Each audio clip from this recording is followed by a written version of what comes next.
Yes, twongeye kubasuhuza abakurikirana Damu TV cyangwa se abakurikirana Damu Studio aho ariho hose babafotora neza cyane, ariko reka tugaruke kuri njye muri kureba hano kuri screen zanyu. Ni njyewe bita Damu, ababizi neza banyita Damu Studio cyangwa Damu TV, ariko reka tugarukana na Damu TV aho tugiye kujya tubagezaho ibiganiro bitandukanye. Ese mbabwire, tunyarukire muri Congo ngo turebe nk'ibya M23 na FARDC cyangwa se na Wazalendo cyangwa se n'igisirikare cy'u Burundi.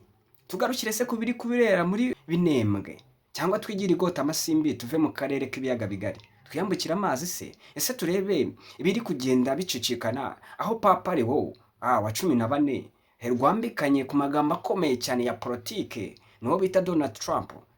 Ese tugaruke ku bijyanye na Vice Perezida w'igihugu cya Amerika, ku bijyanye n'ibyo yatangaje kuri Papa Leo. Ibyo ngibyo rero ntabwo ari byo tugiye kwibandaho, ashwida reka nivire muri politike, ahubwo nigire muri cya gisata cy'amakuru kimwe tuba dutegereje turi benshi, icyo twita showbiz cyangwa se mu bagenda bagaruka kuri showbiz, aho biba bigenda bicacara se cyangwa n'amakuru mashyashya abagenda yirukanka muri showbiz. Ese tumuzi ko uwo bita Kasuku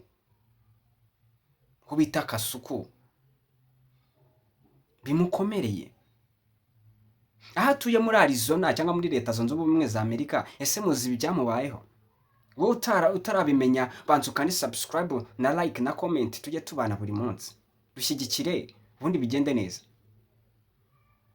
Amakuru yiwe yivugiye uwo bita Kasuku Media cyangwa se umugaba w'abagore niko akunda kuvuga ego, muzi ibiri byamubayeho aho yatewe n'abagabo b'inkorokoro, abagabo bafite ibigango, aho yabaga muri Arizona mu rugo iwe yatewe n'abagabo batandukanye bafite imbaraga, bafite ibigango, baramukubita baramubabaza cyane. Ibyo byatangajwe n'uwo bita Kasuku aho byabaye ibindi. Kasuku yavuze ko hari umugabo tugiye kugarukaho uzwi cyane muri showbiz nyarwanda, bamwita Badrama umaje kumenyekana cyangwa se bivugwa ko yabaye ikigarasha, asigaye arwanya ubutegetsi bw'u Rwanda. Ibyo ngibyo bifite aho bihuriye naho tudashaka kugera. Twe dushaka kugera muri showbiz, mukajya mudukurikirana kuri Damu TV umunsi ku munsi.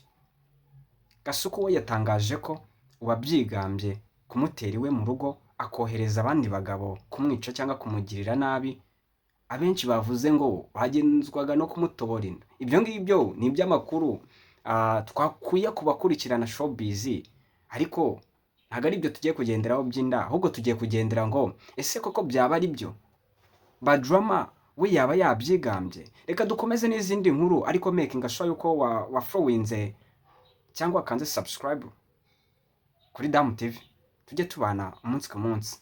Murakoze cyane.